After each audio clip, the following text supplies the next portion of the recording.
ప్రకాశింపచేయుడి. నా ప్రియుడు తన ఉద్యానవనమునకు వేంచేయును గాక. తనకిష్టమైన ఫలములు అతడు భుజించును గాక. ఒకసారి పరమగీతము 4వ అధ్యాయము 16వ వచనం నేను చదువుతున్నాను. ఒకసారి నాతో పాటు మీరందరూ కూడా చెప్పండి. ఉత్తర వాయువు ఏ తెంచుము, దక్షిణ వాయువు వేంచేయుము. నా ఉద్యానవనము మీద విసరుడి, దాని పరిమళములు వ్యాపింపచేయుడి. నా ప్రియుడు తన ఉద్యానవనములకు వేంచేయును గాక. తనకిష్టమైన ఫలములను అతడు భుజించును గాక. ఆమేన్.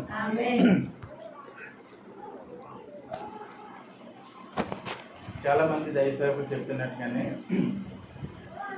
ఇది క్రైస్తవులుగా మనం ఇవి ఏ దినాలు మనం మాట్లాడుకోవచ్చు అంటే రాకడ దినాలుగా మనం మాట్లాడచ్చు.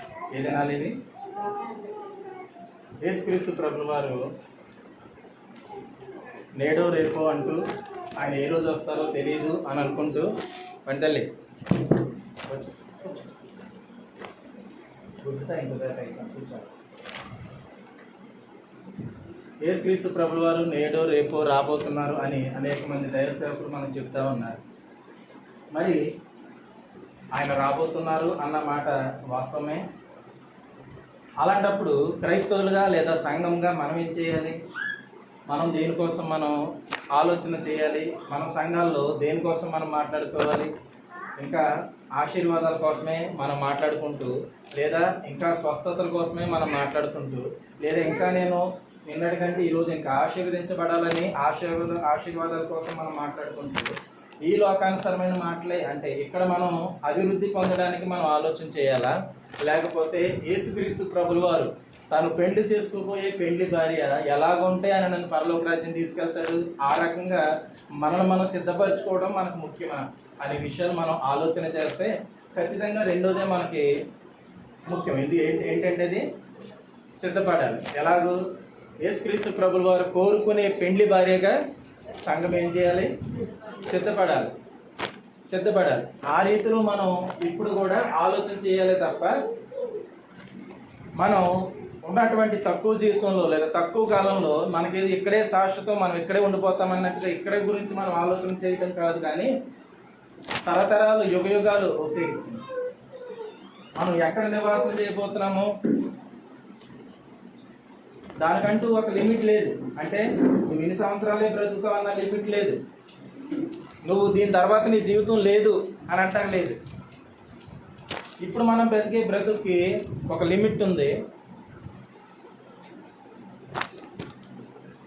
మ్యానుఫ్యాక్చరర్ తయారీదారుడు ఏదైనా ఒక వస్తువుని తయారు చేసినప్పుడు అది ఎప్పుడు తయారు చేసాడో డేట్ ఉంటుంది. అది ఇప్పుడు ఎక్స్పైర్ అయిపోద్దో కూడా డేట్ ఉంటుంది.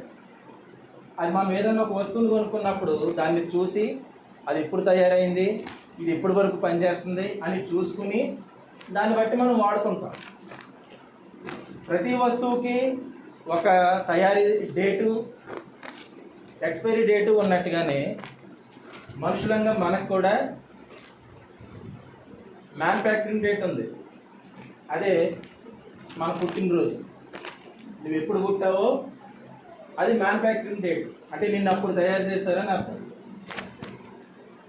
కానీ విచిత్రంగా ఏంటంటే మనుషులకి ఎవరికి కూడా ఎక్స్పైరీ డేట్ తెలియదు. ఉంది కానీ ఏదైనా ఒక వస్తువుని చూసినప్పుడు మనం ఏమనుకుంటామంటే దీనికి ఫలానా రోజు ఎక్స్పైరీ కాబట్టి ఇది అప్పుడు దాకానే పనిచేస్తుంది, దాని తర్వాత ఇది పనిచేయదు అని మనకు తెలిసిద్ది. కానీ విచిత్రంగా మనిషికి మాత్రమే తన ఎక్స్పైరీ డేట్ ఎప్పుడు అన్నది తెలియదు. కాబట్టి మనుషులంగా మనం ఏం చేయాలంటే ఈ లోకంలో కలిగేటువంటి ఆశీర్వాదాల కోసం కానీ ఈ లోకంలో దొరికేటువంటి సుఖ సౌకర్యాల కోసం మనం ఆలోచన చేసి దానికోసం మనం ప్రార్థన చేయటం కాదు. కానీ మనం యుగాలు నిత్యము నిలిచేటువంటి దేవుని సన్నిధి ఏదైతే ఉందో ఆ సన్నిధి అయిన పరలోక రాజ్యం చేరుకోవడానికి నేను ఎలాగో సిద్ధపడాలి, ఎలాగా ఉండాలి అని కోరుకుని ఆ రీతిగా మనం సిద్ధపడడం అన్నది సంఘంగా మనకు ముఖ్యం. ఆమేన్. హల్లెలూయా. ఎందుకంటే మనం అక్కడ యుగ యుగాలు దేవునితో పాటు మనం నివాసం చేయబోతున్నాం. ఇక్కడ శాశ్వత జీవం కాదు. కాబట్టి మనకి ఇక్కడ ఆలోచనలు కాకుండా మనం ఎక్కడైతే నిత్యము జీవిస్తామో దానికోసం మనం ప్రయాసపడాలి. ఎందుకంటే ఇంత ప్రయాసపడిన తర్వాత, ఇంత బ్రతికిన తర్వాత మన లోకంలో సాగుతూ ఉంది కదా, ఎంత బ్రతికి ఇంటి వెనకాల తెచ్చాడు అంటారు, ఉంది కదా లోకంలో సాగుతా. అలాగా ఎంత బతికిన తర్వాత, ఇన్ని ఆదివారాలు వచ్చిన తర్వాత, ఇన్ని రోజులు ప్రార్థనకు వచ్చిన తర్వాత రేపు పొద్దున మనం పొరపాటు నరకంలో పోయామనుకోండి,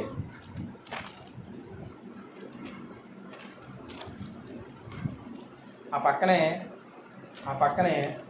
మన అపార్ట్మెంట్లో మన పక్క గదిలో ఉన్న వాళ్ళే ఉన్నారు అనుకోండి, డైలాగ్ ఏమంటారు చెప్పండి సార్? ఏమంటారు చెప్పండి, మీ డైలాగ్ ఏం చెప్పండి.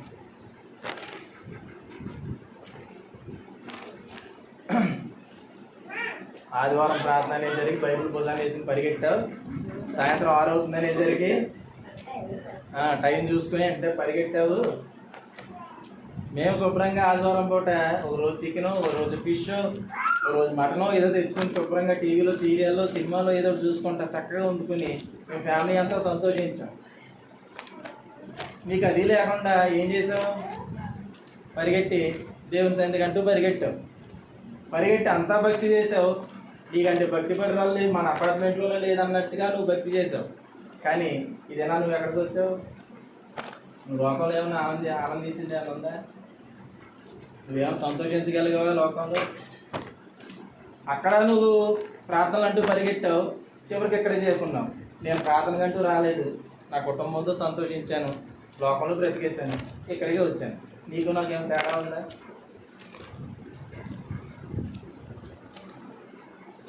అనే క్వశ్చన్ వస్తాయి కనుక మన భక్తి మనకు వ్యర్థంగా ఉంటుంది. మన భక్తి ఎప్పటికీ కూడా వ్యర్థంగా మనకు ఉండకూడదు. యోగుని స్నేహితులు అడుగుతారు కదా, నీ భక్తి నీకు ధైర్యము పుట్టించదా? నీ భక్తి నీకు నిద్ర వస్తుందా? వాటర్ బాటిల్ దగ్గర పెట్టుకుని మధ్య మధ్యలో ఒక ఫోటో తాగా నేను కూడా నాకు కూడా సమాధానం చెప్తూ ఉంటాయి. మీరు నాతో మాట్లాడుతూ ఉంటే ఏంటంటే ఇప్పుడు నేను మాట్లాడుతున్నప్పుడు మీరు కూడా అదే రీతిలో రెస్పాన్స్ ఇవ్వగలిగితే మీకు నిద్ర రాదు, మాట్లాడుకున్నట్టు ఉంటుంది. మీరు అక్కడెక్కడో అంబేద్కర్ ఎలా నుంచున్నట్టుగా అలా మీరు కూర్చొని చూస్తూ ఉన్నారనుకోండి, నేను అంబేద్కర్ దగ్గరికి వెళ్ళి అంత వాక్యం చెప్తే మాత్రం వింటాడు ఆయన? అంబేద్కర్ బొమ్మ ఉంది కదా, 400 కోట్లు పెట్టేదని, అవునా? మన విలువ ఎంతో మనది వెళ్దాం. మా అయితే ఏమో 1 కోటి ఉండొచ్చు, 2 కోట్లు ఉండొచ్చు, అంత మించి ఏమో ఉంటుందో లేదో మాకు తెలియదు. బొమ్మకి ఎంత విలువ ఉంది? ఉండదా? ఎందుకు ఉండదు? అవయవాలని అమ్మేసుకుంటే ఇప్పుడు 1 కోటి రూపాయలు ఎందుకు కాదు? కానీ బొమ్మకు మాత్రం ఎంత పెట్టారు? అంత విలువగా కట్టిన బొమ్మ దగ్గరికి వెళ్ళి నేను దేవుని వాక్యం చెప్పాను అనుకోండి, ఎంత చెప్పినా ఆ బొమ్మ ఇలాగే అంటది, చల్లం ఉండదు కదా. అలా ఉండకూడదు. చెప్తున్నాడు మీరు కూడా రెస్పాండ్ అయ్యి దానికి ఆన్సర్ చెప్తా ఉంటే నేను అంబేద్కర్కి చెప్పట్లేదు అని ఫీల్ అవుతాను, లేకపోతే అంబేద్కర్కి చెప్తానేమో అనుకోవాలి అసలు కదా. కాబట్టి రెస్పాండ్ అవ్వండి. ఈ చివరి దినాల్లో ఇప్పుడు చెప్పిన ఉద్దేశం ఏంటంటే, ఈ చివరి దినాల్లో మనకి అంతిమంగా కావాల్సింది ఏంటంటే, నా దేవుడు నా నుంచి ఏం కోరుకుంటున్నాడు, నేను ఎలాగా సిద్ధపడాలి. ఈ విషయాలు మనకు తెలిస్తే ఆ రీతిగా మనం ఉండడానికి మనం కూడా ప్రయత్నం చేస్తాం. మన భక్తిని మనం మార్చుకోవడానికి, దేవునికి ఇష్టమైన రీతిలో బ్రతకడానికి ప్రయత్నం చేస్తాం. దేవుడు నన్ను ఎలా కోరుకుంటున్నాడు, ఏ రకంగా ఉంటాయని ఇష్టపడుతున్నాడు మనకు తెలియాలి. కాబట్టి ఇక్కడ పరమగీతంలో మనం చదివినప్పుడు అక్కడ షోలమ్మెతి అనే ఒక సంఘాన్ని మనం చూస్తూ ఉన్నాం కదా. షోలమ్మెతి అని పిలువబడేటువంటి ఒక సంఘాన్ని మనం చూస్తూ ఉన్నాం. ఈ సంఘం ఏం కోరుకుంటుందంటే, తను పెళ్లి చేసుకోబోయే పురుషుడు ఎవరైతే ఉన్నారో పెళ్లి కుమారుడు ఆయన ఎప్పుడొస్తాడో అని ఆ పెళ్లి కుమారుడు కోసం ఎదురు చూస్తూ తనలో ఉన్నటువంటి దోషాలు ఏవైతే ఉన్నాయో అవి ఒక్కొక్కటి సరి చేసుకుంటూ ఆయన వచ్చేసరికి నేను సిద్ధంగా ఉండాలని సిద్ధపాటు కలిగిన జీవితం కలిగి ఉంది. పరమగీతం మొదటి అధ్యాయం మనం చదివినప్పుడు ఆమె అంటది, నేను నల్లని దానను అంటది. అంటే దేనికి వచ్చిందంటే అనుకు దేనివల్ల వస్తుందంటే మనిషిలో ఉన్న పాపాన్ని బట్టి, చేసిన పాపాన్ని బట్టి ఒక వ్యక్తిలోకి ఏమొస్తుందంటే చీకటి, పాపం. నలుపు అంటే చీకటి కదా, అది పాపాన్ని సాదృశ్యం కనబడుతుంది. అంటే ఈ షూలమ్మితి సంఘం కూడా ప్రారంభంలో ఎలాగ ఉంది? నల్లగా ఉంది. చెప్పండి, గట్టిగా చెప్పాలి, నాకు చెవులు వచ్చింది. నల్లగా ఉంది. కానీ తర్వాత దాన్ని ఎలా మార్చుకుందంట? సౌందర్యవంతురాల్లాగా మార్చుకుందంట. ఈరోజు సంఘం కూడా ప్రతి ఒక్కరిలోనూ, నిలబడుతున్న నాలో, వింటున్న మీలో ఏ ఒక్కరిలో కూడా పర్ఫెక్ట్ అని చెప్పుకోవడానికి ఎవరూ లేరు కదా. వీడు ఖచ్చితం అని చెప్పుకోవడానికి ఎవరూ లేరు. మనలో కూడా ఆ నలుపుదనం అనేది ఉంది. షూలమ్మితి సంఘానికి ఉన్నట్టు మనకు కూడా నలుపుదనం ఉంది. కానీ ఆ షూలమ్మితి లాగా మనం కూడా ఎలా మార్చబడాలి? మార్చబడాలి. ఆ మార్చబడాలి అని అంటే ఆవిడ ఏం చేసిందో, షూలమ్మితి అని పిలువబడుతున్న సంఘం తన ప్రియుడి కోసం ఏం చేసిందో తెలిస్తే మనం కూడా అలా చేయడానికి ఇష్టపడతాం. కాబట్టి ఈ పరమగీత గ్రంథాన్ని మనం శ్రద్ధగా అర్థం చేసుకుంటూ దానిలో ఉన్న భావం ఏంటో తెలుసుకుంటూ చదవలసిన అవసరం మనకు ఉంది. నేను ఈ పరమగీత గ్రంథాన్ని ఇంటర్మీడియట్లో చదివా. బైబిల్ చదువుతున్నప్పుడు, ఇంటర్మీడియట్ చదువుతున్నప్పుడు చదువుతున్నప్పుడు బహుశా ప్రార్థన రానోళ్ళు బయట వాళ్ళని మీరు ఎవరిని అడిగినా కానీ బైబిల్ అంత భూత పుస్తకం ఇంకోటి లేదంటారు. బైబిల్ అంత భూత పుస్తకం ఇంకోటి లేదు అని అంటారు. దానికి గల కారణం, ముఖ్య కారణం స్టార్టింగ్లో ఆదికాండంలో లోతు కుమార్తెలు లోతుతో చేసిన పాపం గురించి అయితే ఎక్కువగా చాలామంది అనేది ఈ పరమగీతం గురించి మాట్లాడతారు. కానీ ఇది ఆత్మీయంగా మనం ఆలోచన చేసినప్పుడు, అది ఎందుకు పోల్చబడిందో ఆలోచన చేసినప్పుడు దేవుని ఉద్దేశం ఏంటో మనకి ప్రత్యక్షపరచబడతాయి. ఎందుకంటే దేవుడు ఇది రాయించింది మనుషులతోనైనా వాళ్ళు ఆత్మతో రాశారు. దేంతో రాశారు? ఆత్మతో ప్రేరేపించబడి రాశారు. ఆత్మ ప్రత్యక్షపరచబడే విషయాలు దేవుని ఆత్మ గలవానికి కానీ మరి అప్పుడు మనకి తెలియదు. యెషయా గ్రంథకర్త అంటాడు, బాగా చదువుకున్నవాడి దగ్గరికి వెళ్ళి, యెషయాలో రాసి ఉంటుంది మాట, బాగా చదువుకున్నవాడి దగ్గరికి వెళ్ళి, పంటల్లి ఇటు వచ్చి పడు,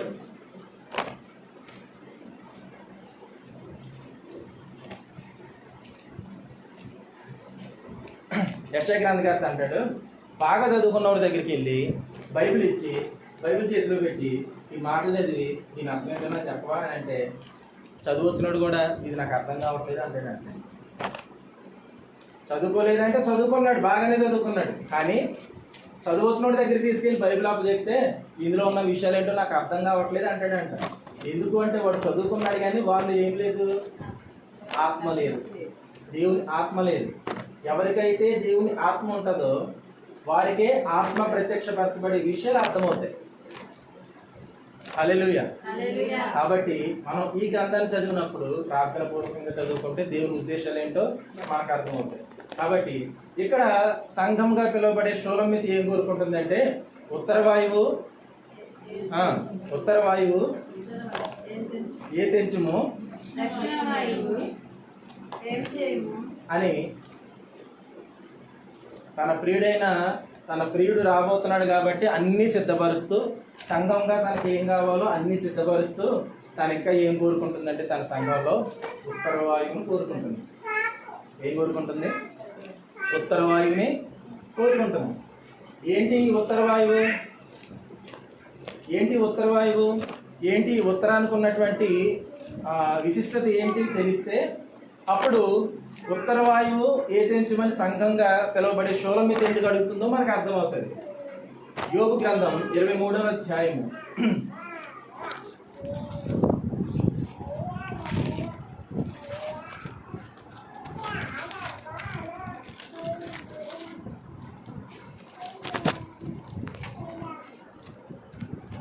8వ వాక్యం.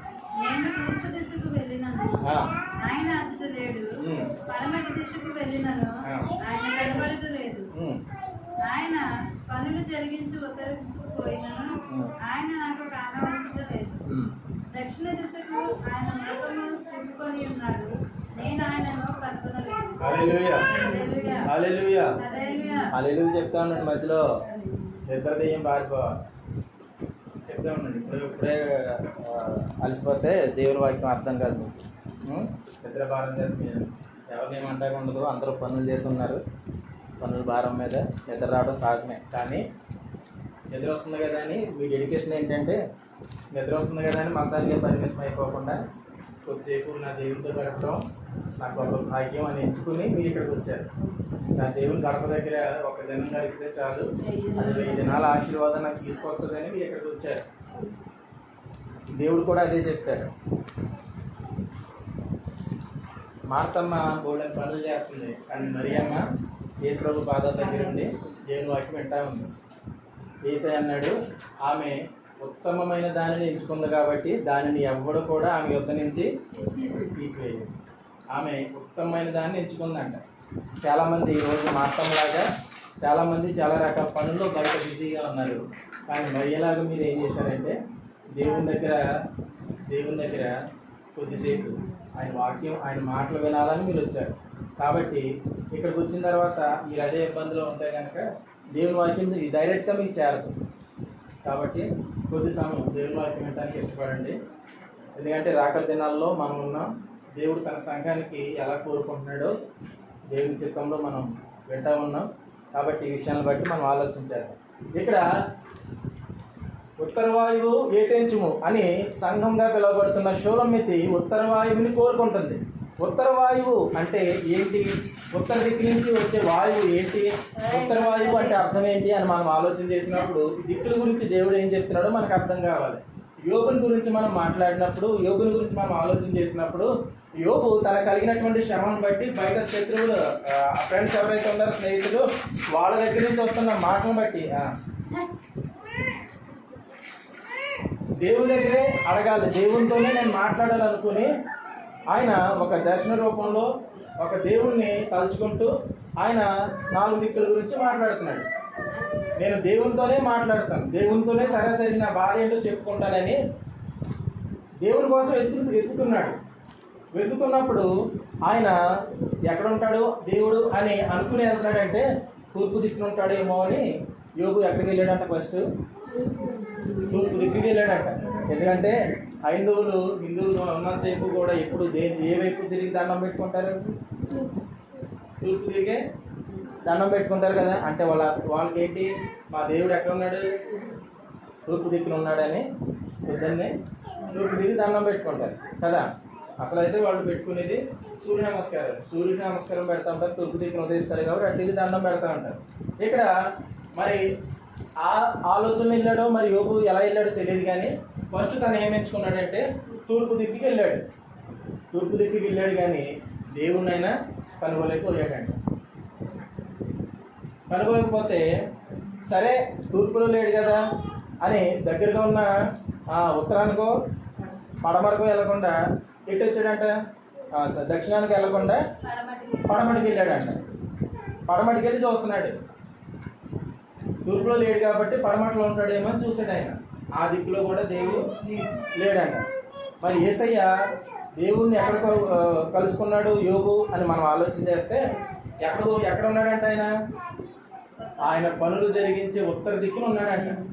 ఎక్కడ ఉన్నాడంట? ఆయన ఉత్తర దిక్కున ఉండి ఆయన ఏం చేస్తున్నాడంటే దక్షిణ వైపు చూస్తా ఉన్నాడంట. ఏం చేస్తున్నాడు? ఉత్తరం వైపు ఉండి దక్షిణ వైపు చూస్తా ఉన్నాడు. అర్థమైంది కదా? ఏంటి తూర్పు ఏంటి పడమర ఏంటి అనే విషయాలు మనం ఆలోచన చేస్తే తూర్పు దిక్కు దేన్ని చూపిస్తున్నారంటే యేసుక్రీస్తు ప్రభుల వారి జన్మను చూపిస్తుంది. యేసుక్రీస్తు ప్రభుల వారి యొక్క జన్మను చూపిస్తుంది.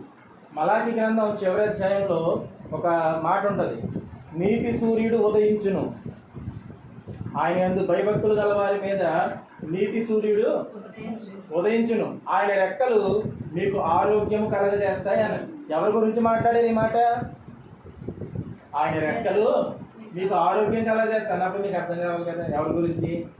మీరు రోజు ప్రార్థన చేస్తారుగా, మీ గాయపడిన హస్తాల్లో మమ్మల్ని స్వస్థ ప్రార్థన చేస్తున్నారా? మరి అప్పుడు ఆయన చేతులు మిమ్మల్ని స్వస్థపరుస్తాయి అన్నాడంటే ఎవరి గురించి మాట్లాడుతున్నారు?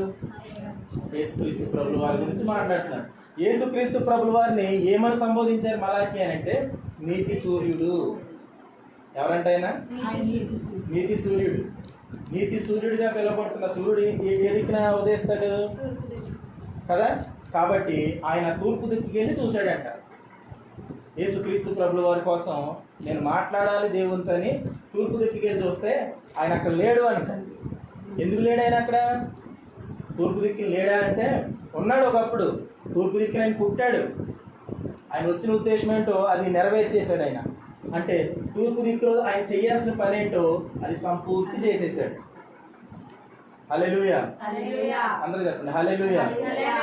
అంటే దేవుడు తూర్పు దిక్కున ఏ పని అయితే చేయాలని వచ్చాడో, ఏ ఉద్దేశం కలిగి వచ్చాడో ఆ పని ఆయన నెరవేర్చేశాడు. తర్వాత సూర్యుడు తూర్పున ఉదయించాడు, పడమరన అస్తమిస్తాడు కదా అని ఆయన ఏం చేశాడంటే యోబు అటువైపు వెళ్ళి చూశాడంట.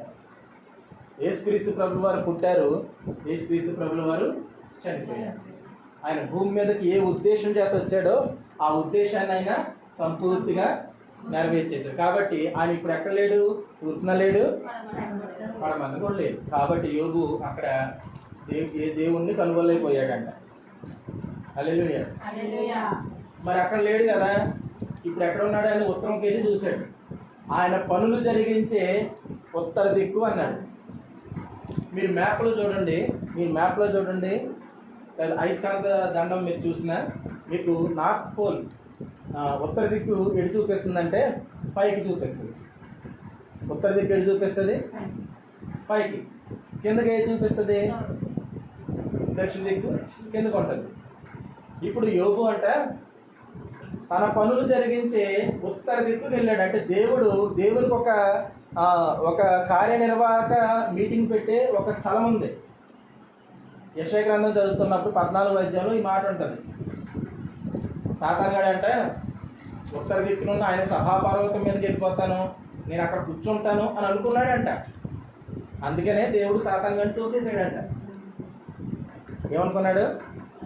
ఉత్తర దిక్కులో ఉన్న సభాపర్వతం మీదకి వెళ్ళి దాని మీదకి నేను ఎక్కువ కూర్చుంటాను అనుకున్నాడంట. 14:12 ఎట్లా ఉంటుంది అన్నమాట. ఈసారి అక్కడికి వెళ్ళి కూర్చుందాం అని అనుకున్నాడంట. అక్కడ ఎందుకే ఉంటుంది అండి 12 డిఫరెన్స్ తక్కువ అవుతుంది.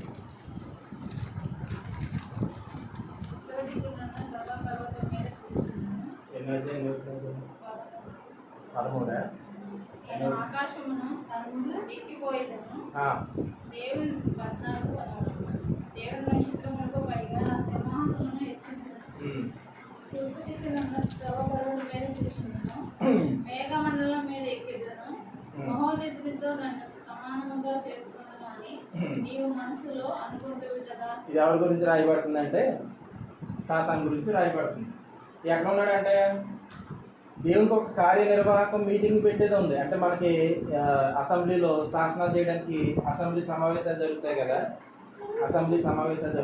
అలాగే దేవునికి కూడా ఒక సభాపర్వతం అనేది ఉంది.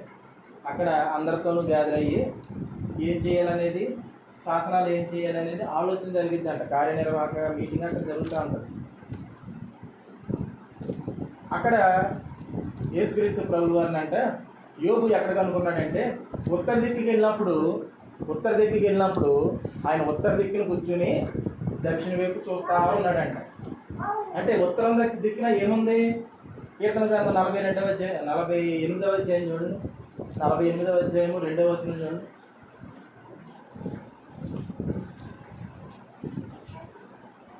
ఉత్తర దిక్కున మహారాజు పట్టణమైన సియోను పర్వతము రమ్యమైన ఎత్తుగల చోట నుంచబడి సర్వభూమికి సంతోషకరముగా ఉన్నది.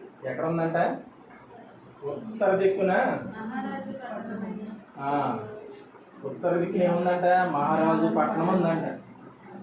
ఉత్తర దిక్కున ఏముంది? మహారాజు పట్టణం. ఎవరు మహారాజు? మనం ఆరాధిస్తున్న దేవుడే మహారాజు. ఆ ఉత్తర దిక్కున ఏముందంట? ఆ మహారాజు పట్టణం ఉండి ప్రజలందరికీ కూడా సంతోషదాయకంగా ఉందంట ఆ పట్టణం. అంటే ఆ పరలోకంలో చేరే వాళ్ళందరికీ కూడా ఆ పట్టణం ఏం కలగజేస్తుందంట? సంతోషం కలగజేస్తుందంట. ఆ ఉత్తర దిక్కులో ఏం కనబడుతుందంటే దేవుని పరలోకం కనబడతా ఉంది. మీకు అర్థమవుతుంది కదా? ఉత్తర దిక్కులో ఏం కనబడుతుంది? మరి ఆయన ఉత్తర దిక్కులో కూర్చుని అంటే పరలోకంలో కూర్చుని దక్షిణ వైపు చూస్తా ఉన్నాడు. దక్షిణంలో ఏముంది? భూమి ఉంది కదా, ఆ భూమి ఉంది. ఇంకా మనం ఆలోచన చేస్తే ఆయన రక్తం పెట్టుకున్న ఎవరు? ఆయన రక్తం పెట్టుకున్న సంఘం. ఆయన రక్తం పెట్టుకున్న సంఘం. ఆయన ఉత్తర దిక్కులు అంటే పరలోకంలో కూర్చుని ఎవరి వైపు చూస్తున్నాడంట? ఆయన సంఘం వైపు చూస్తా ఉన్నాడంట. సంఘం వైపు. కీర్తన గ్రంథం ఇంకొక మాట చూడండి, 102వ కీర్తన 21వ చరణం చూడండి.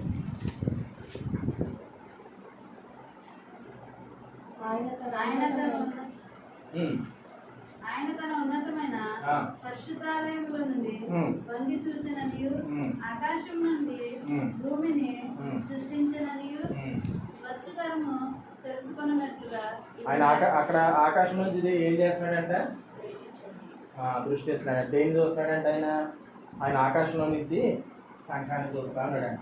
ఇంకా కీర్తన గ్రంథంలో ఇంకొక 2 చోట్ల ఇదే మాట ఉంటుంది. సరే రేపు వద్దులే కానీ ఇంకా తీయద్దులే కానీ మొత్తం మీద ఆయన కన్క్లూజన్కి వస్తే ఆయన ఉత్తర దిక్కులో ఉండి ఏం చూస్తున్నాడంటే దక్షిణ దిక్కు వైపు చూస్తూ ఉన్నాడు. దక్షిణ దిక్కులో ఏముంది అని అంటే ఉత్తరానికి ఆపోజిట్లో అంటే ఆకాశానికి ఆపోజిట్లో ఏముంది? భూమి కదా.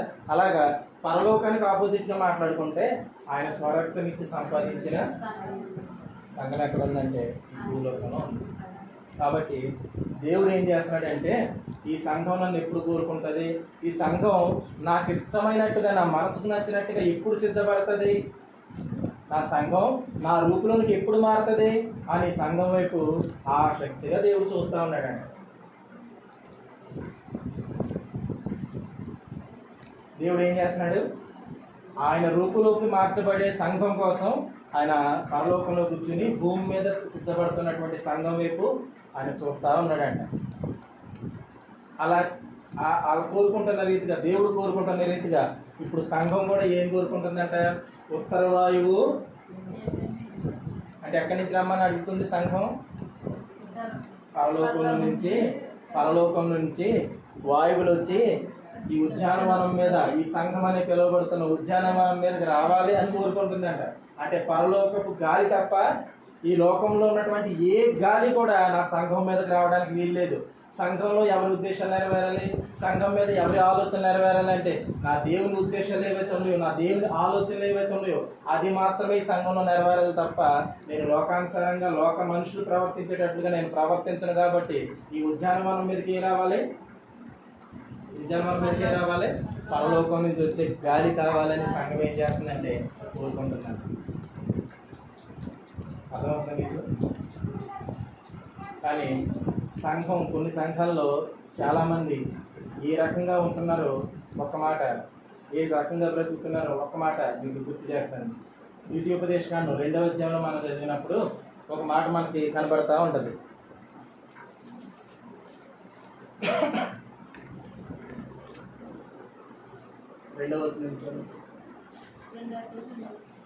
అంతటి యెహోవా నాకు ఇలాగ సెలవిచ్చెను, మీరు ఈ మన్యము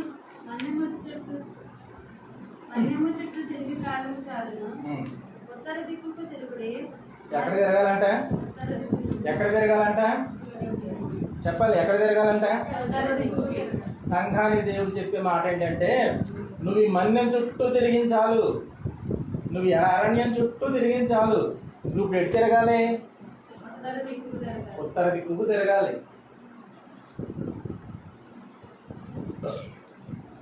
దేవుడు ఏం చెప్పాడంటే ఇశ్రాయేలు ప్రజలకి మీరు ప్రయాణం చేస్తున్నప్పుడు ఇటు వెళ్ళాలంటే అరణ్యం గుండా మీరు వెళ్ళండి అని చెప్పాడు. ఇటు వెళ్ళాలి. వయ అంటే అర్థం ఏంటి మీకు తెలుసు కదా? వయ అంటే ఏం తెలుసా? తెలీదా? సరే.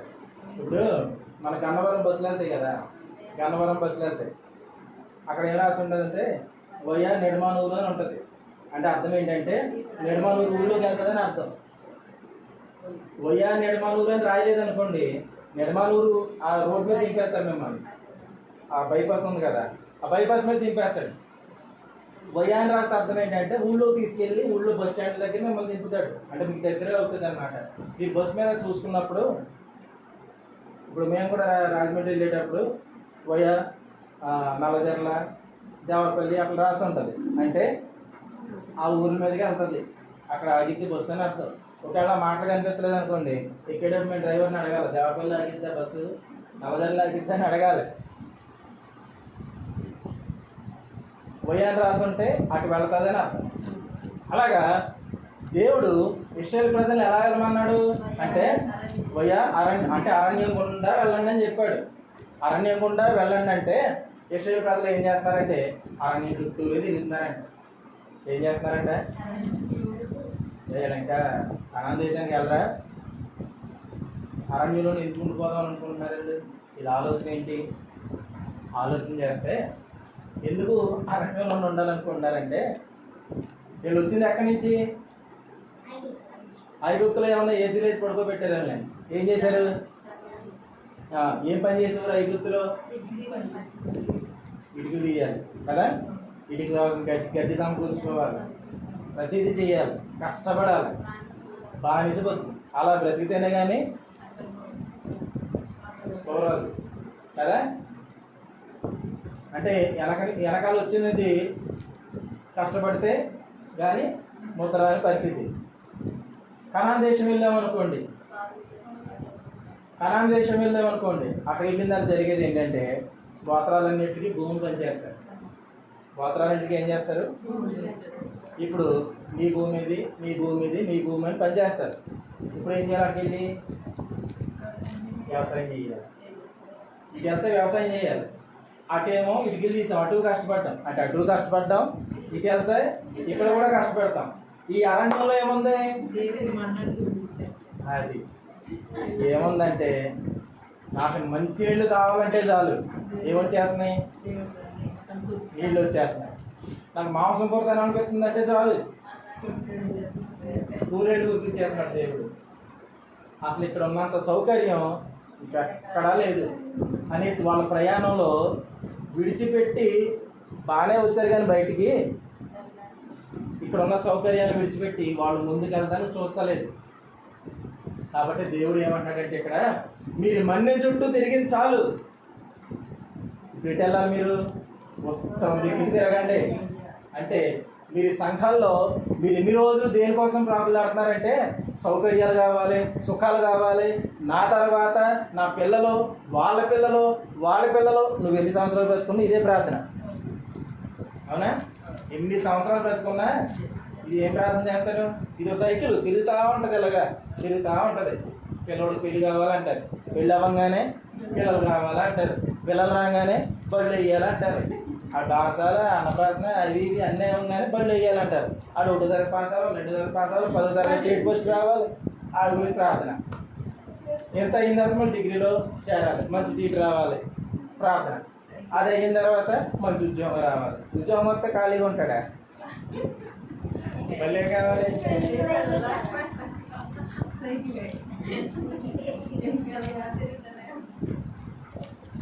సంఘం ఎప్పుడు కూడా ఆ సర్కిల్లోనే ఉండిపోకూడదంట. దీన్ని అరణ్యం అన్నట్టు బయట. ఈ అరణ్యంలో ఉండిపోకూడదంట. ఈ అరణ్యం నుంచి బయటకు వచ్చి ఈ ప్రయాణం ఎటు ఉండాలంటే ఉత్తర దిక్కుకు ఉండాలి. ఉత్తర దిక్కునేముంది? పరలోకం ఉంది. అంటే సంఘంలో నువ్వు దేనికి కావాలో నేను ప్రార్థన చేయమంటే ఎప్పుడు నా గురించి, నా పిల్లల గురించి, వాళ్ళ పిల్లల గురించి ఇలాగ ప్రార్థన చేయటం, లేదా ప్రార్థన చెయ్యాలి. కరెక్టే, చెయ్యాలి. వాళ్ళ కోసం మన ప్రార్థన చేస్తారు, చెయ్యాలి. కానీ దేవుడు చెప్పేటువంటి సూత్రం పాటించి చేస్తే కనుక మన పని ఈజీగా అయిపోతుంది. ఆ ఈజీనెస్ ఏంటో మనకు తెలియక, అది ఎలాగ సాధించుకోవాలో మనకు తెలియక కష్టాలు పడతాం. దేవుడు అంటాడు, ఎన్ని కావాలని దేవునికి, మీకు ఎన్ని కావాలని ఎవరు తెలుసు? కాబట్టి మీరు ఇప్పుడు దేనికోసం ప్రార్థన చేయాలి?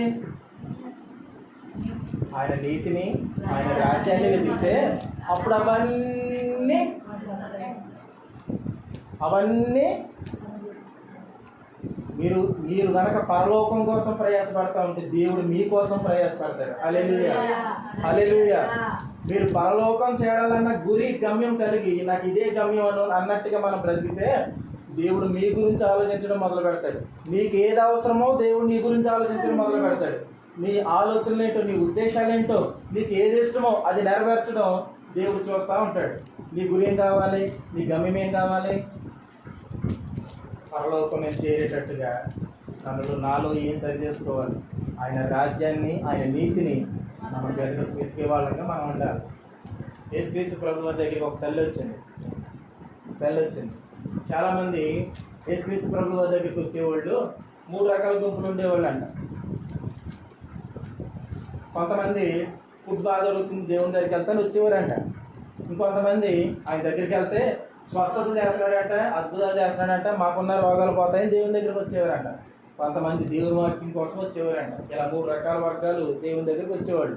చాలామంది వస్తున్నారు, వాళ్ళకి సంబంధించిన విషయాలు చెప్పుకుంటున్నారు, స్వస్థత పడుతున్నారు, ఆశీర్వాదాలు పొందుకుంటున్నారు, బాగానే ఉంది. కానీ ఈ తల్లికి దేవుని దగ్గరికి వచ్చిన తర్వాత ఏమి అడగాలో, ఏమి అడిగితే బాగుంటుందో ఆ విషయం అడిగింది. ఏమడిగిందంటే తన పిల్లలకి ఉద్యోగం కావాలని అడగలేదు. నువ్వు రికమెండేషన్ చేస్తే పలానా రాజుగారి దగ్గర ఉద్యోగం దొరికిద్ది, నువ్వు రికమెండేషన్ చేయబోయా అని అడగలేదు. ఈ రకమైన లోక సంబంధమైన ఆశీర్వాదాలతో బిడ్డలను నింపమని ప్రార్థన చేయలేదు. కానీ పరలోక రాజ్యంలో ఈ కుడిపక్కప్పుడు ఈ ఎడంపప్పుడు కూర్చోవాలని ప్రార్థన చేసినట్టు. మరి యేసయ్యని ఏం అడగాలో మనకు అర్థమవుతుందా? యేసయ్యని మన పిల్లల కోసం ఏం అడగాలో అర్థమవుతుందా? మనం ఇంకా ఈ లోకమనే అరణ్యంలో మనం ఇంకా తిరుగుతూ ఉన్నామేమో. ఈ లోకమనే అరణ్యంలో తిరుగుతూ ఉన్నామేమో. విడిచిపెట్టి పరలోకం వైపు నీ దృష్టి మళ్లించు. ఏం అడగాలో, దేవుని ఎలాగ అడగాలో అది నేర్చుకుంటే చూడాలి. నా బిడ్డలిద్దరినీ పరలోకంలో చూడాలి అంటుంది. ఏమ్మా ఈ లోకంలో నీకు ఏది వద్దా అంటే ఈ లోకం అల్పమైనది చెప్తా ఉంటాడు కదా. క్రాస్ మీద ధూళి వంటిదంట మనిషి జీవితం. ఎలాంటిదంట? దుకాణదారుడు పొద్దున్నే షాప్ తీయంగానే ఆ కాటా మీద దుమ్ము ఉంటుంది కదా అంటాడు. ఆ దుమ్ము పోవడానికి పూర్తాడు. అలా ఓదంగానే ఆ కాటా మీద ఉన్న దుమ్ము ఏమవుద్ది? మనిషి జీవితం కూడా అలాంటిదే. మన జీవితం ఎప్పుడు ఏమవుతుందో ఎవరికి తెలియదు. కాబట్టి మనం ఏం కోరుకోవాలో మనకు తెలియాలి. హల్లెలూయా. ఇప్పుడు ఈ తల్లి ఏం కోరుకుంటుందంటే తన బిడ్డలకి పరలోక రాజ్యం కావాలని కోరుకుంటుంది. మరి మన ప్రార్థన, మన ఉపవాసాలు ఉన్నాం, దేనికోసం ప్రార్థన చేస్తున్నాం? నా బిడ్డలు పరలోక రాజ్యం కావాలి ప్రభువా, నీ రాజ్యంలో చేరాలి ప్రభువా అని ఏనాడన్నా మన పిల్లల కోసం ప్రార్థన చేస్తున్నామా? ఆలోచన చేసుకోవాలి. అంటే దేవుడు కోరుకునే లక్షణాలు నా కుటుంబంలో రావాలి, నా సంఘం మీదకి రావాలి, అటు రీతిలో నా సంఘం మార్చబడాలి అని సంఘం కోసం మనం ప్రార్థించే వాళ్ళని ఉండాలి. దేవుడు చెప్తున్నాడు, ఈ అరణ్యం చుట్టూ తిరిగించాలు. ఎక్కడికి వెళ్ళిపోవాలి? ఇప్పుడు ఉత్తర దిక్కు వైపు తిరగాలండి.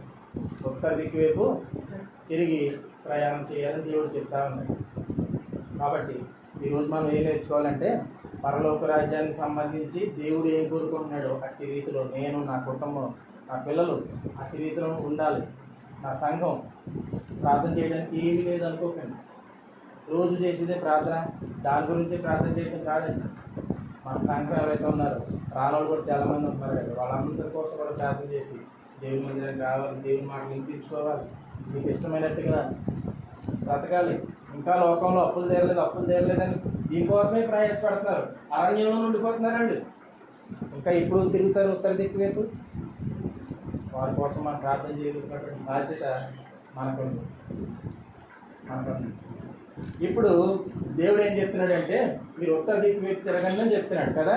ఇప్పుడు ఉత్తర దిక్కు వైపు తిరిగితే ఏమవుతుందో, అపోస్తలుల కార్యాలు 2వ అధ్యాయం మనం చూసినప్పుడు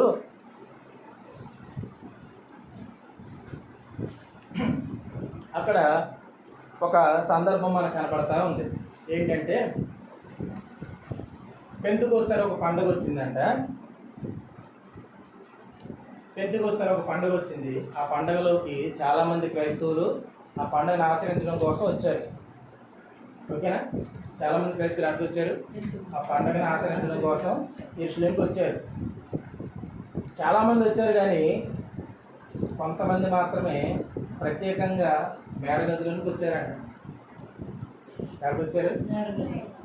మేడగదిలోనికి వచ్చారు.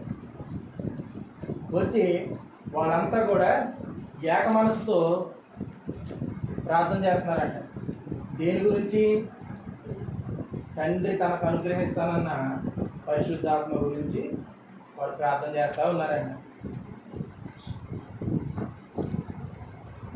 తండ్రి అనుగ్రహిస్తానన్న పరిశుద్ధాత్మ ఏంటి? దేవుని దగ్గర నుంచి, అంటే ఉత్తరం దగ్గర నుంచి వచ్చేటువంటి గాలి ఏంటి? దేవుని దగ్గర నుంచి వచ్చే గాలి ఏంటంటే పరిశుద్ధాత్మ. హల్లెలూయా. దేవుని దగ్గర నుంచి వచ్చే గాలి ఏంటంటే, ఉత్తరం దగ్గర నుంచి వచ్చే గాలి ఏంటంటే పరిశుద్ధాత్మ. అంటే ఈరోజు సంఘాల్లో ఏముండాలి? పరిశుద్ధాత్మ ఉండాలి. సంఘాల్లో ఏముండాలి? పరిశుద్ధాత్మ ఉండాలి. పరిశుద్ధాత్మని సహవాసం మనం కోరుకోవాలి. మన ప్రార్థనలో మన బలహీనతల్లో ఆయన మనకి సహాయం చేయగలిగిన వాడై ఉన్నాడంట. పౌలు అంటాడు కదా, నీకు ఎలాగ ప్రార్థన చేయాలో నీకు తెలియదు. అంటే తండ్రికి నచ్చే రీతిలో ఎలాగ ప్రార్థన చేయాలో మనకు తెలియదు. అయితే పరిశుద్ధాత్ముడు కనుక మనలోకి వస్తే కనుక ఆయన చేసే కార్యం ఏంటంటే, పరిశుద్ధాత్ముడు మనలోకి వస్తే ఆయన చేసే కార్యం ఏంటంటే, ఆయన మన పక్షాన తండ్రికి విజ్ఞాపన చేస్తాడంట. హల్లెలూయా, హల్లెలూయా. పరిశుద్ధాత్ముడు చేసే పని ఏంటంటే, ఆయన మనలోకి వచ్చినప్పుడు మీకు ఎవ్వరికీ ప్రార్థన చేయడం రాదు, నాకు ప్రార్థన చేయడం రాదు. అంటే మనం ప్రార్థన చేస్తా, ఇది ప్రార్థన అని మనం భ్రమపడుతున్నాం. కానీ బైబిల్ ఏం చెప్తుందంటే, మీకు యుక్తంగా ఎలా ప్రార్థన చేయాలో మీకు తెలియదు. మరి ఎవరు చెప్తారయ్యా? నా గోడు ఎవరు చెప్తారు దేవునికి? దేవుని దగ్గర నా బాధ ఎవరు చెప్పుకుంటారంటే, నువ్వు పరిశుద్ధాత్మ దేవుడు సహాయం కోరుకుంటే ఆ పరిశుద్ధాత్ముడు నీలోకి వచ్చంట, అబ్బా తండ్రి అని నీ పక్షాన దేవునికి మొరపెడతా ఉంటాడంట. కాబట్టి పరిశుద్ధాత్మ దేవుడు మన సంఘాల్లో పనిచేస్తే కనుక ఆయన ఏం చేస్తాడంటే, మన పక్షాన ఏం చేస్తాడు? ఆయన ప్రార్థన చేస్తాడు. అంత మాత్రమే కాదు, పరిశుద్ధాత్మ దేవుడు మనలోకి వస్తే ఏం చేస్తాడంటే, ఆయన పాపమును ఒప్పింపజేస్తాడంట. ఏం చేస్తాడంటే, అంటే చాలాసార్లు మనం ఏదో తప్పు చేస్తాం, కానీ ఆ విషయం మనకు గుర్తుండదు, మర్చిపోతాం కదా. మనం దేవుని దగ్గర ఒప్పుకోమన్నప్పుడు మనం ఏమనుకుంటామంటే, నేను దేవుని దగ్గర అన్నీ ఒప్పుకున్నాను, ఇక దేవునికి నాకు ఏం అర్థం లేదు కదా అని అనుకుంటాం. కానీ పరిశుద్ధాత్మ దేవుడు మనలోకి వచ్చినప్పుడు అంట, నువ్వు ఎప్పుడో చేసిన పాపాన్ని గుర్తు చేసి, ఈ పాపం నిన్ను దేవుని దగ్గరికి రాకుండా అడ్డగిస్తుంది. నువ్వు దాచుకున్న ఈ పాపం దేవుని దగ్గర నువ్వు రాకుండా అడ్డగిస్తుంది. నువ్వు దీన్ని ఒప్పుకో అని నీ హృదయంలోకి వచ్చి పరిశుద్ధాత్మ దేవుడు ఏం చేస్తాడంటే, నీకు ఒప్పింపజేస్తాడంట. పరిశుద్ధాత్మ దేవుడు చేసే పని నీ హృదయంలోకి వచ్చి నేను ఒప్పింపజేస్తాడు. అప్పుడు దేవునికి నీకు మధ్యలో ఉన్న అంతరాలు తొలగిపోతాయి.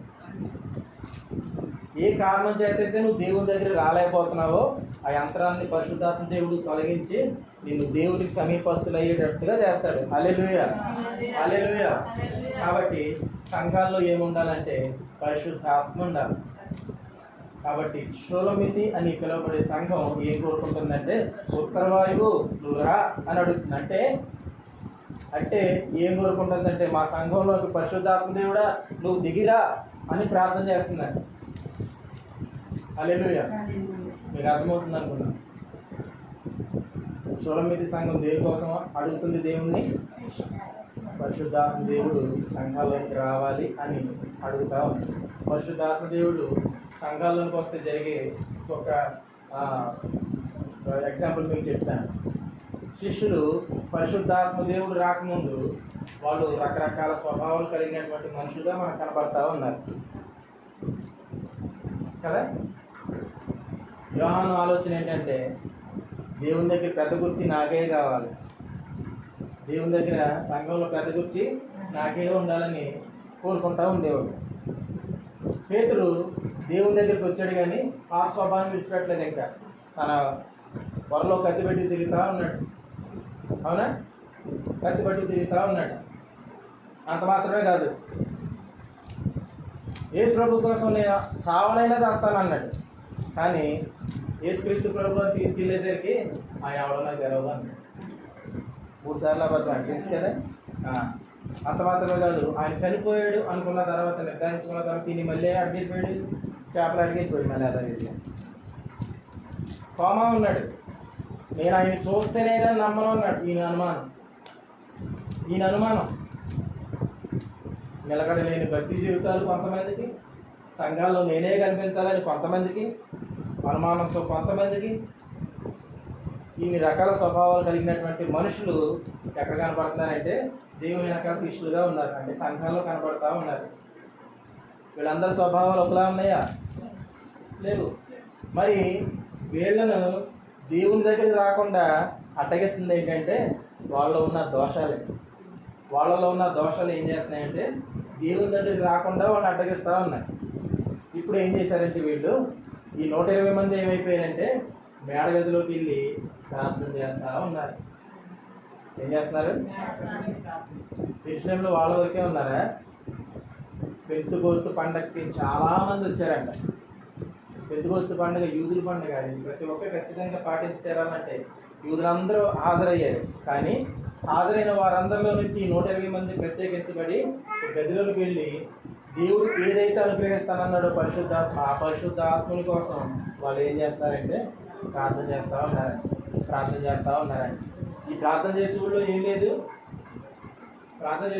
లేదు, పరిశుద్ధాత్మ లేదు. ఒకరికి అనుమానం, ఒకటి పెద్దరికం, కుర్చీ కావాలి, నిలకడలేని జీవితాలు, ఇలాంటి స్వభావాలు. ఈరోజు మనం ఎంతమంది, మనం తక్కువ మంది అయినా మనం పరీక్ష చేసుకుంటే నా స్వభావం ఏంటి, దేవుని ఎదుటి నా స్వభావం ఏంటి, నేను ఏ లక్షణంలో ఏ కోవలో చెందుతున్నాను అని మనం ఆలోచన చేసుకుంటే, ఇప్పుడు చూడండి ఇలా రకరకాల భిన్న మనస్తత్వాలు కలిగిన వారందరి మీదకి ఇప్పుడు ఆ గదిలోకి ఏం దిగి వచ్చిందంటే పరిశుద్ధాత్మ దేవుడు అగ్ని నాలుగులుగా విభాగించబడి నీకు ఏ అగ్ని కావాలో, నిన్ను ఏది తగిస్తే నువ్వు దేవుడికి ఇష్టంగా మారుతావో ఆ అగ్ని నీ మీద దిగి వచ్చిందంట. నీలో ఏం దోషం ఉందో, నువ్వు ఏ అగ్ని దిగి వస్తే నువ్వు సరి చేయబడతావు, నీ మీద ఆ అగ్ని దిగి వచ్చిందంట. అలాగా 120 మంది మీద కూడా పరిశుద్ధాత్మ దేవుడు దిగి వచ్చేసరికి వాళ్ళంతా కూడా అన్య భాషలతో మాట్లాడటం, దేవుని స్తుతించడం మొదలుపెట్టారంట. హల్లెలూయా, హల్లెలూయా, హల్లెలూయా. యూదులు చాలామంది పెంతుకొస్తు పండగకు వచ్చారు. కానీ వాళ్ళంతా ఏం చేస్తారంటే పండగలో తిరణాల్లో తిరుగుతున్నారు, జైంట్ వీళ్ళు ఎక్కుతున్నారు, షాపుల దగ్గరికి పోయి రకరకాల వస్తువులు కొనుక్కుంటున్నారు. దేవునికి సంబంధించిన భయం లేదు వాళ్ళకి. దేవుడు మాకు అనుగ్రహిస్తానన్నాడే పరిశుద్ధాత్మ, దానికోసం మేము కనిపెట్టాలి, మమ్మల్ని మేము సరి చేసుకోవాలి అన్న ఆలోచన వాళ్ళకి లేదు. పండగ ఇదేంటిది? సెలబ్రేషన్. మీరు సెలబ్రేట్ చేసుకోవాలి దీన్ని. దేవుడు అప్పుడే రావట్లే, చాలా టైం ఉందిరా అన్న ఉద్దేశాల మీద చాలామంది క్రైస్తవులు ఈ దినాన్ని ఇదే చేస్తామని వాళ్ళు చాలామంది వచ్చి వాళ్ళు లోకానుసారంగా ఎలా తిరుగుతున్నారో చాలామంది విశ్వాసులు దినాన దేవుని యందు ఏదైతే అడగమంటున్నాడో, దేనికోసం కనిపెట్టమంటున్నాడో అది ప్రార్థన చేయకుండా, అది అడగకుండా వేరే వాటి విషయాల్లో లీనమైపోయి సెలబ్రేషన్ చేసుకుంటూ ఉన్నాయి క్రైస్తవ సంఘాలు.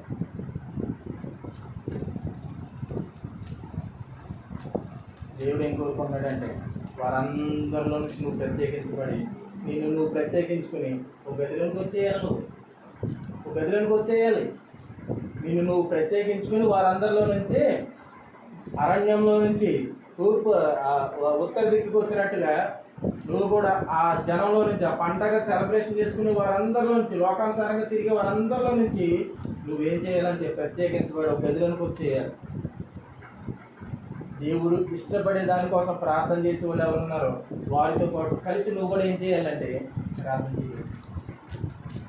ప్రార్థన చేస్తే అప్పుడు వారి మీదకి దిగొచ్చే పరిశుద్ధాత్మ దేవుడు నీ మీద కూడా దిగి వస్తాడు. హల్లెలూయా, హల్లెలూయా, హల్లెలూయా. అప్పుడు ఎప్పుడైతే దేవుడు పరిశుద్ధాత్మ శక్తిని మన మీదకి పంపిస్తాడో అప్పుడు మనలో ఉన్నటువంటి దోషాలన్నీ పూర్తిగా కొట్టివేయబడతాయి. కొట్టివేయబడి ఆయనకి మనకు మధ్య ఉన్న గ్యాప్ ఏదైతే ఉందో ఆ గ్యాప్ పోయి మనం దేవునితోనే ముఖాముఖిగా మాట్లాడుతూ ఉంటాం. ఉంది కదా, పౌలు అంటాడు కదా, అన్య భాషలు మాట్లాడే వాళ్ళు ఎవరితో మాట్లాడుతున్నారంట? డైరెక్ట్గా దేవునితోనే మాట్లాడుతున్నారంట. అంటే ఈ 120 మంది ఎవరితో మాట్లాడుతున్నారు? అంతమంది కాంటాక్ట్ ఉంది వాళ్ళకి లేదు. కానీ పరిశుద్ధాత్మ దేవుడు ఎప్పుడైతే సంఘంలోకి దిగి వచ్చాడో వాళ్ళందరూ కూడా అన్య భాషలు మాట్లాడుతూ దేవుని స్తుతిస్తూ ఉన్నారంట. ఇప్పుడు ఇది చూశారు ఎవరు? ఇది చూశారు ఎవరు? ఆ పండగకు వచ్చి తిరణాలు ఇప్పుడు దాకా తిరిగిన వాళ్ళు కదా. ఇప్పుడు దాకా తిరిగిన వాళ్ళు అందరూ వీళ్ళేంటి మనతో పాటుగా వచ్చారు కదా, ఈ గదిలోకి వచ్చారు. ఇక్కడ ఏంటి కొత్త కొత్త భాషలు మాట్లాడుతున్నారు. ఆ దేశం భాష, ఈ దేశం భాష, ప్రతి భాషను మాట్లాడేస్తున్నారు. ఏమో చాలా రకాల మందు మద్యం తాగగానే వీళ్ళేదో కొత్త బ్రాండ్ తాగినట్టున్నారు అని కొంతమంది వేళాకోళం చేశారండి. కొత్త మద్యంతో నిండుకున్నారని వేళాకోళం చేశారండి. అప్పుడు లేచాడండి ఒక ఆయన. ఎవరైనా? పేతురు. ఎవరు లేచారు? ఈయన ఇప్పుడు దాకా ఈయన స్వభావం ఏంటంటే, నువ్వు దేవునితో ఉన్నవాడు కదా అంటే, అయ్యి బాబోయ్ నాకు ఆయన ఎవరెవరు, ఆయన అంటే ఎవరు, నాకు ఆయన ఎవరో నాకు తెలియదు అని. ఇంకొకసారి నిజమే నువ్వు యేసు ప్రభువుతో ఉన్నావు అంటే అమ్మతోడు, అయ్యతోడు, అక్కతోడు, చెల్లితోడు, నాన్నతోడు అని అందరి మీద ఒట్లు పెట్టేసుకున్నట్టు నాకు ఆయన ఎవరంటే తెలియదు అని. ఆ నలుగురిలో యేసయ్య అంటే ఎవరు నాకు తెలియదు అన్నవాడు పరిశుద్ధాత్మ దేవుడి దగ్గర రాగానే వాళ్ళందరిలో లేచిపోయి ఆయన ధైర్యంగా మాట్లాడడం ప్రారంభించాడంట. ధైర్యంగా మాట్లాడడం ఈయనలో ఇంత ధైర్యం నింపింది ఏంటి? పరిశుద్ధాత్మ. అంతకుముందు ఉంది అది భయపడిపోయాడు, ఒక నలుగురికి భయపడిపోయాడు. కానీ ఇప్పుడు అక్కడ రోడ్డు అంతమంది జనం వచ్చారు. అప్పుడు లేచి పేతురు ప్రసంగం చేయగానే 3000 మంది చేర్చబడ్డారండి ఆ మేడగదిలో. ఎంతమందితో ప్రారంభమయ్యారండి? 120 మందితో ప్రారంభమయ్యారు. కానీ పరిశుద్ధాత్మ దేవుడు దిగొచ్చాక పరిశుద్ధాత్మ దేవుడు మాట్లాడించిన తర్వాత ఇప్పుడు ఎంతమందిగా చేర్చబడ్డారు? ఆ ఒక్క ప్రసంగానికి 3000 మంది ఆ మందిని చూసి చేర్చబడ్డారంట. పరిశుద్ధాత్మ దేవుడు మన సంఘాల్లోకి వస్తే చేసేటువంటి గొప్ప కార్యాలు. కాబట్టి మన సంఘంగా మనం ఏం కోరుకోవాలంటే, పరిశుద్ధాత్మ దేవుడా నువ్వు కూడా మా సంఘంలోనికి దిగిరా అని షులమితి సంఘం కోరుకున్నట్టుగా ఉత్తర వాయువు దక్షిణానికి వాయువు ఏమి ఉండదండి. దక్షిణ నుంచి వచ్చే వాయువు ఏమి ఉండదు. కానీ షులమితి సంఘం ఏం చెప్తుందంటే, దక్షిణ వాయువు నువ్వేం చేయాలంట, ఉత్తర వాయువు ఏ తెంచును ఇది వేం చేయమోనండి. అంటే దక్షిణానికి అంటూ ఒక వాయువు లేదు, ఒక గాలి అంటూ లేదు. మరి ఎక్కడి నుంచి వచ్చే గాలి ఇదేనంటే దేవుడు పంపించేటువంటి పరలోకపు గాలే ఈ దక్షిణంలో సంఘంలో నుంచి లేచే గాలి. అంటే ఈ పరిశుద్ధాత్మ ఎక్కడి నుంచి వచ్చింది? కానీ చూసిన వాళ్ళందరూ ఏం మాట్లాడుకుంటున్నారు? పరిశుద్ధాత్మ గురించి, ఈ సంఘంలో జరిగే కార్యం గురించి మాట్లాడుకుంటా ఉన్నారు. వీళ్ళు ఏంటి బాగానే ఉన్నారు కదా, రకరకాల భాషలు మాట్లాడేస్తున్నారు. వీళ్ళకి ఎక్కడి నుంచి వచ్చింది? చదువుకున్న వీళ్ళకి ఎంత గొప్ప పాండిత్యం ఎక్కడి నుంచి వచ్చింది అని ఎక్కడి నుంచి ఆలోచిస్తున్నారు అని అంటే, ఈ దక్షిణ వాయువు గాలి అంటే ఉత్తరం నుంచి వచ్చింది. ఆ గాలి దాని ఫలాలు ఎక్కడి నుంచి కనబడుతున్నాయంటే దక్షిణంలో కనబడతా ఉన్నాయంట. అంటే పరిశుద్ధాత్మ దేవుడు ఎప్పుడైతే పరలోకం నుంచి దిగి వచ్చి మన సంఘాల్లో కార్యం చేయడం ప్రారంభిస్తాడో, ఆయన ఎప్పుడైతే కార్యం చేయడం ప్రారంభిస్తాడో మనందరి గురించి ప్రతి ఒక్కరూ మాట్లాడుకుంటారంట. హల్లెలూయా, హల్లెలూయా. అంటే నిన్ను గురించిన సాక్ష్యం, సంఘం గురించినటువంటి సాక్ష్యం ఎవరు మాట్లాడుకుంటారంటే, పరిశుద్ధాత్మ దేవుడు మనలోకి దిగి వచ్చిన తర్వాత ప్రతి ఒక్కరూ మన గురించి మాట్లాడుకుంటారంట. ఎందుకంటే మన నడవడిక మారిపోతుంది, మన ప్రవర్తన మునుపటి మాదిరి ఉండదు, మనం తిరిగిన దారి వేరు, మనం వెళ్ళే మార్గం వేరు.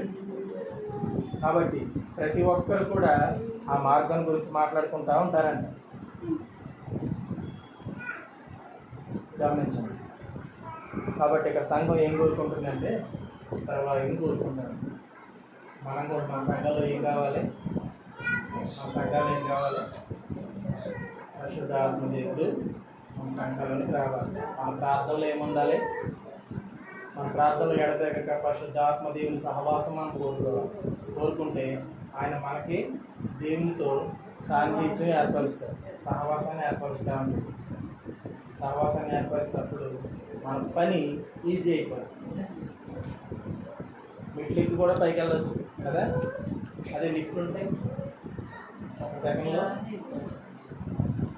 అంటే మెట్లెక్కి వెళ్ళడానికి కొంత టైం పడుతుంది, కానీ లిఫ్ట్లో వెళ్ళడానికి పరిశుద్ధాత్మ దేవుడు ఉంటే మనం లిఫ్ట్లో ప్రయాణం చేస్తున్నట్టు.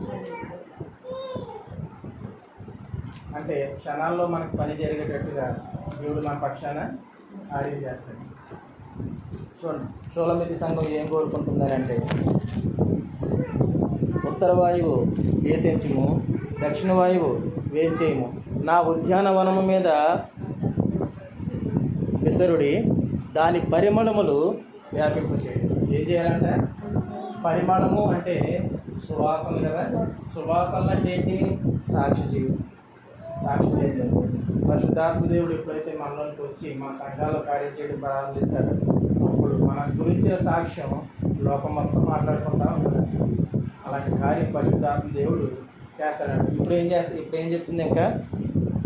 నా ప్రియుడు తన ఉద్యానవనమునకు వేంచేయును గాక, తనకి ఇష్టమైన ఫలములను అతడు పూజించును.